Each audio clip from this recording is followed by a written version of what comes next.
Welcome, everyone.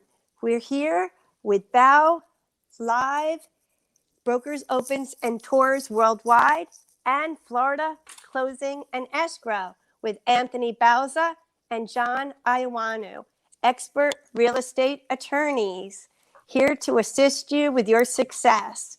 We can assist you with your title and closings, from contract to closing, whether you're in Florida, and if your buyers are out of state or out of country, we can handle via online notarization. We have several languages, and we have an expert team to assist you, including with first-time buyers. And we'll conduct closings in the office or even curbside or any location as needed. We are mobile, wireless, paperless, and remote. So let's start with some quick COVID updates. As we mentioned last time, the regulations on the mask were loosened for those who are vaccinated.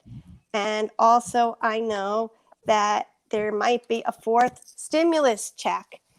And we're also the 23rd state now to lift the $300 unemployment benefits. So that will open up business hiring, new employees. If Anthony, you can elaborate.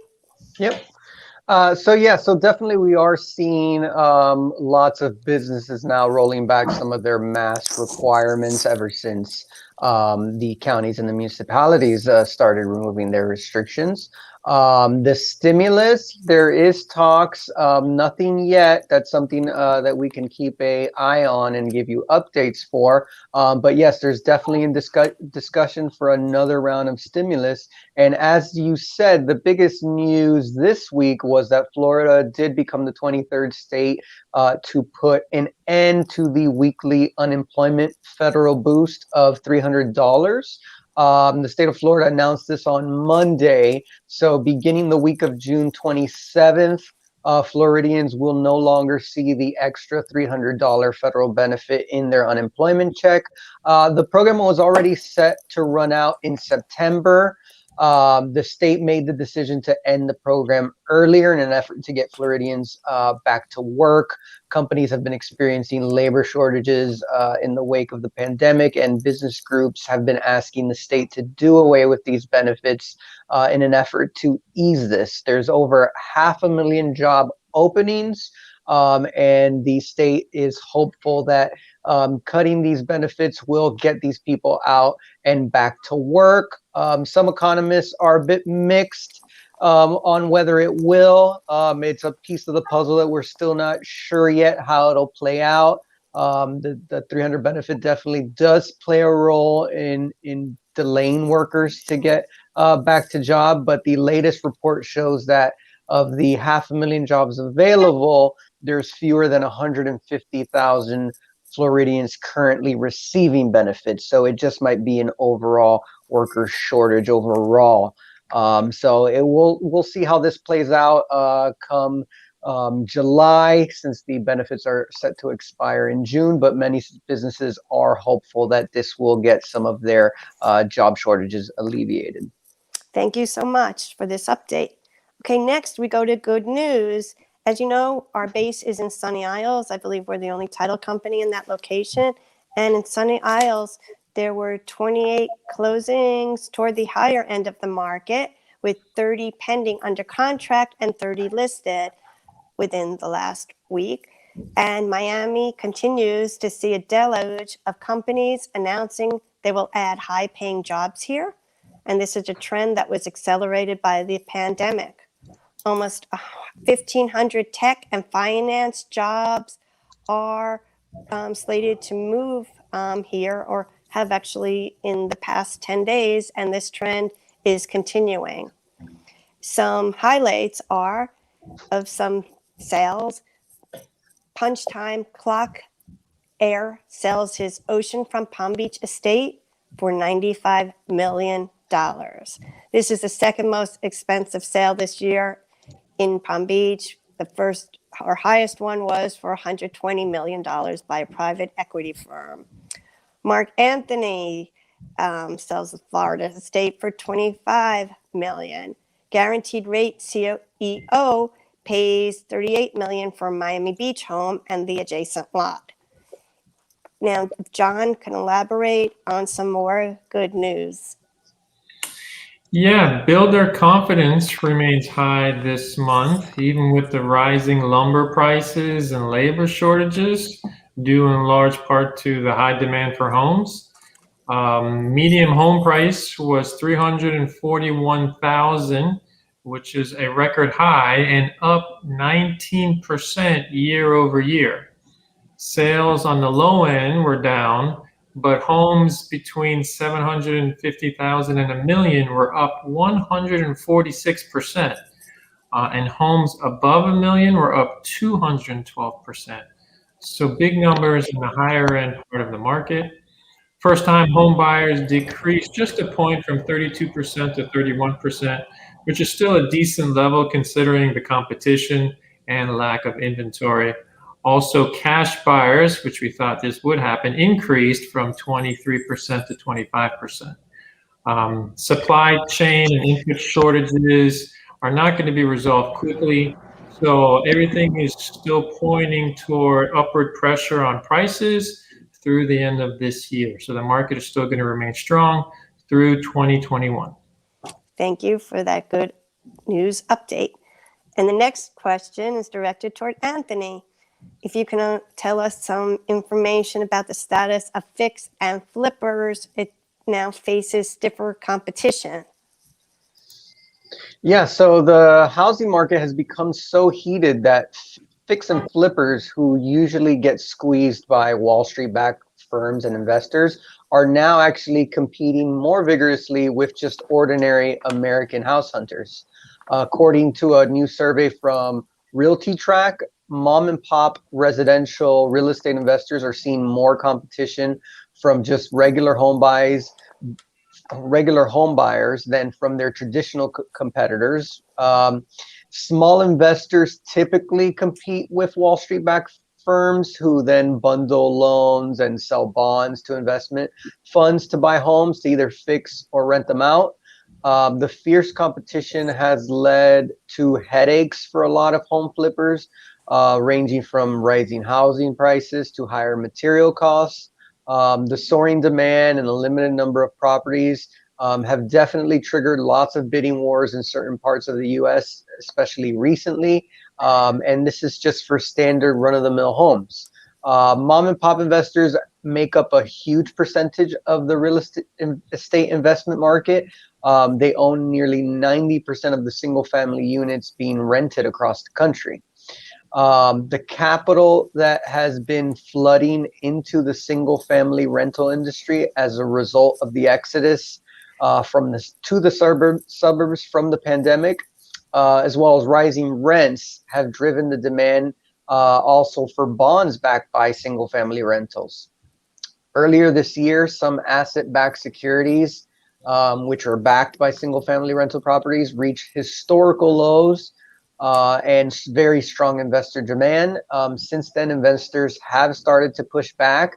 But the two biggest challenges facing investors are definitely lack of inventory and the rising home prices, followed by rising material costs for the flipping and fixing of the properties. The outlook is that these barriers will remain for at least the next six months.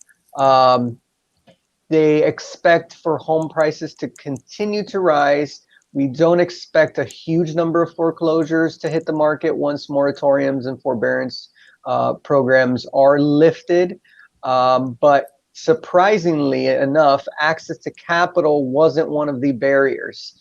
Despite the impression that large institutional lenders are gobbling up the housing stock to rent out, it's instead been home buyers, regular traditional home buyers, that have been the biggest threat to fix and flippers. Okay, thank you for that news. And our next question is directed to John. What to look for, some of the highlights in a closing disclosure form? Right, so the closing disclosure form, this came out in 2015. This is from the Consumer Financial Protection Bureau. It's basically the HUD for loan purchases. So if your client does ask you a question about it, you want to be a little bit familiar with the basics of it. Page 1 has the dates, the property address, the sale price, the borrower's names, and also the seller's name. So if you're looking at that, you just want to make sure that those are spelled and done correctly. You should also tell the buyer to look on page 1. It'll have the terms of the loan, which is the interest rate, the loan type, whether it's fixed or adjustable. If there's a prepayment penalty, if it's a balloon mortgage, things like that. So you just want them to confirm all that information is correct. And on the bottom of the first page is the cash to close. That's the amount that the buyer needs to wire to the title company the day of or the day before closing. Page 2 is a list of all the closing costs, which includes the lender fees, the title company fees, and also on this page has the commissions for the brokers and also any processing fees. Those are usually on the bottom of page 2, so you want to make sure your percentage is correct for your commissions. Page 3 is the prorations for property taxes and association dues. Property taxes in Florida are paid at the end of the year. So the seller is giving a credit to the buyer for this coming year's property taxes, and at the end of the year, the buyer pays that full amount. Also on page 3, if there is a rental still in place at the time of closing, this is where the proration for that month's rent goes, and also the transfer of any security deposits or last month's rent. That goes on page 3. Page 4 just has a breakdown and a list of all the contact information for the lender, for the title company, for both mortgage brokers and also real estate brokers. So all that information is on page 4.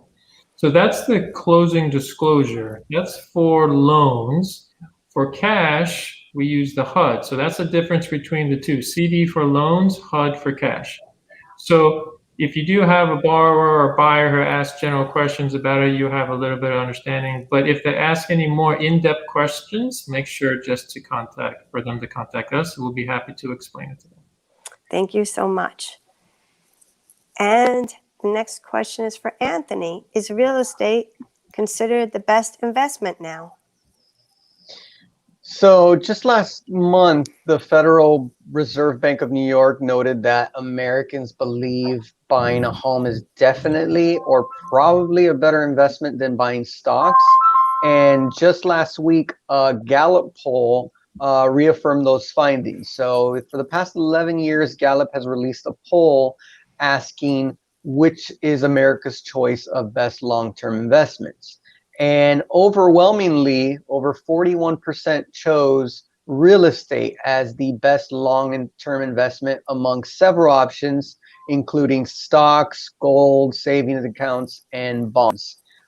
This is the highest percentage that a investment choice has ever received in the 11-year history of this poll. And the answer is that yes, real estate is the best investment right now. Some question the confidence in real estate as a good long-term investment right now. The fear is that the buildup in home values is mirroring what happened right before the housing crash a little more than a decade ago. However, according to Merrill Lynch, JP Morgan, Morgan Stanley, Goldman Sachs, all these firms recognize that the current real estate market is strong and sustainable. And unlike the housing crash, today's home prices come down to one simple logic, and that's just basic supply and demand.